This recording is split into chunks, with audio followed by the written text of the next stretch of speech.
एक लड़की जो प्यार पर भरोसा करती थी, एक लड़का जो उस भरोसे को तोड़ने वाला था, और एक कहानी जिसमें प्यार का अंजाम बना 35 टुकड़े।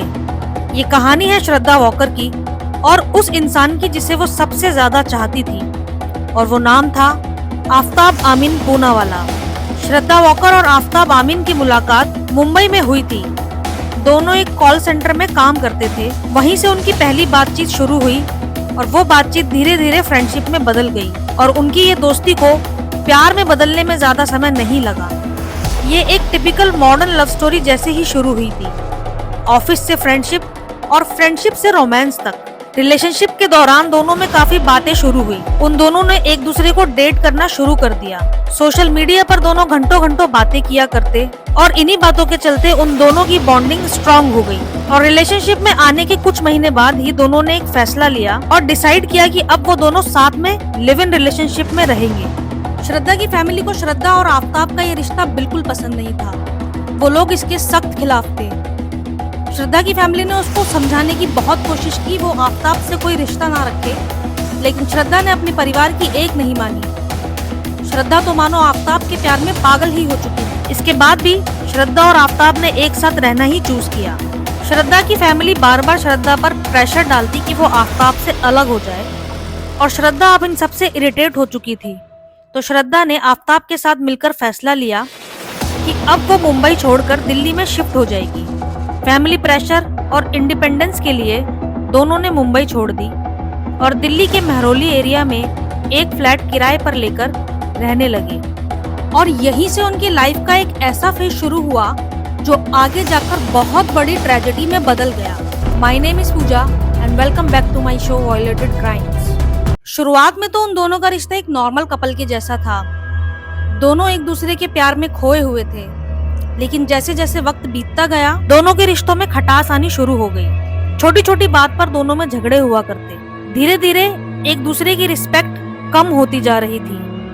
रिपोर्ट्स के मुताबिक रिलेशनशिप में पॉजिटिवनेस और कंट्रोल इशू था। आफ्ताब श्रद्धा को कंट्रोल करता था।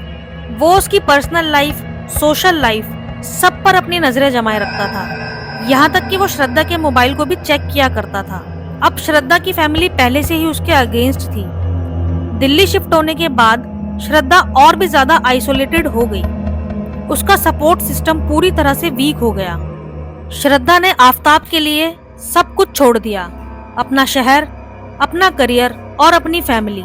श्रद्धा कई कई महीनों तक अपनी फैमिली से बात नहीं करती थी। शुरुआत में तो सब कुछ बहुत नॉर्मल था, लेकिन धीरे धीरे उनका रिलेशनशिप टॉक्सिक बनता चला गया। झगड़े इतने ज्यादा बढ़ गए कि अब दोनों एक दूसरे से इरिटेट होने लगे थे। और फिर आई वो रात, 18 नवंबर 2022। 18 मई की रात आफ्ताब और श्रद्धा के बीच एक आर्गुमेंट हो रहा था।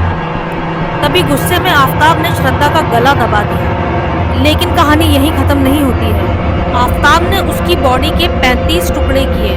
अगले दिन आफ्ताब मार्केट गया और वहां से एक फ्रिज और कुछ पॉलिथीन बैग्स खरीद कर लाया। उसने श्रद्धा के उन टुकड़ों को पॉलिथीन बैग्स में भरकर फ्रिज में रख दिया, और फिर रात के अंधेरे में मेहरौली के जंगलों में एक एक टुकड़ा फेंकता रहा।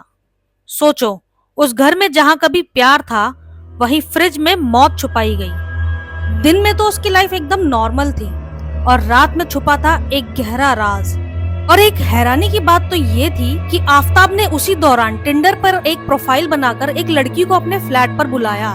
जरा सोचो, उसी फ्लैट में उसकी एक्स गर्लफ्रेंड की कटी हुई लाश उस फ्रिज में रखी है, और उसी फ्लैट में उसने एक और लड़की को बुलाया। आफ्ताब ने उस लड़की के सामने उस फ्रिज को भी खोला, बियर और पानी की बॉटल्स निकालने के लिए। उसने उस दूसरी लड़की के साथ वहाँ संबंध भी बनाए, और सुबह होते ही उसने उस लड़की को फ्लैट से वापस भेज दिया, और उस लड़की को जरा भी शक नहीं हुआ।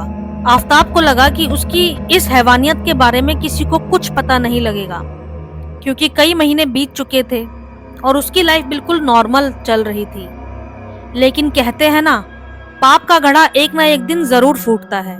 श्रद्धा वॉकर के फादर को कई मंथ्स तक उसका कोई कॉल या मैसेज नहीं मिला।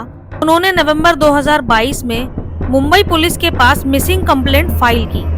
पुलिस ने श्रद्धा के कॉल रिकॉर्ड्स और चैट्स चेक किए। लास्ट रेगुलर कांटेक्ट था आफ्ताब आमीन पूनावाला। इससे इन्वेस्टिगेशन सीधा उस तक पहुंच गई और फिर मुंबई पुलिस ने दिल्ली पुलिस को कांटेक्ट किया।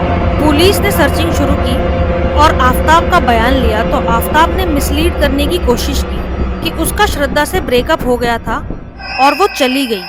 तो पुलिस ने उससे सख्ती से पूछताछ की। आफताब का कॉल डेटा मैच नहीं हो रहा था, उसका लोकेशन डेटा सस्पिशियस था और उसका बिहेवियर इनकंसिस्टेंट था। फाइनली इंटरोगेशन के प्रेशर में उसने क्राइम कन्फेस कर लिया। पुलिस द्वारा सख्ती से पूछने पर आफताब ने अपना जुर्म कन्फेस किया और कन्फेशन में उसने ऐसे ऐसे राज खोले कि पुलिस के भी होश उड़ गए।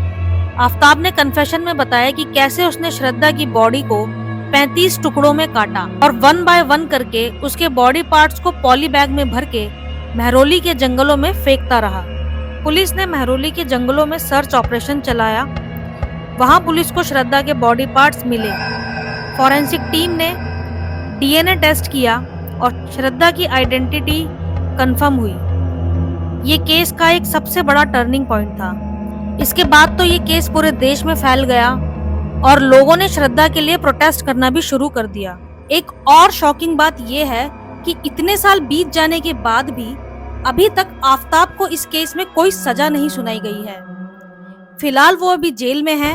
उस पर मर्डर आईपीसी 302 और एविडेंस डिस्ट्रॉय करने को लेकर आईपीसी 201 के तहत मुकदमा दर्ज किया गया है। ये केस इतना भयानक था कि इस केस को लेकर पब्लिक ने डेथ पेनल्टी की डिमांड की थी, बट पनिशमेंट कोर्ट एविडेंस और ट्रायल के बेसिस पर ही डिमांड होगी। एक लड़की जो सिर्फ प्यार चाहती थी, उसे मिला धोखा और मौत। ये सिर्फ एक मर्डर केस नहीं, एक वार्निंग है कि कभी कभी जो इंसान सबसे करीब होता है वही सबसे खतरनाक होता है। फिलहाल इस केस को यही खत्म करते हैं। अगर आपको हमारी वीडियो पसंद आई हो तो चैनल को सब्सक्राइब करना, वीडियोस को लाइक करना, शेयर करना। Thanks for watching.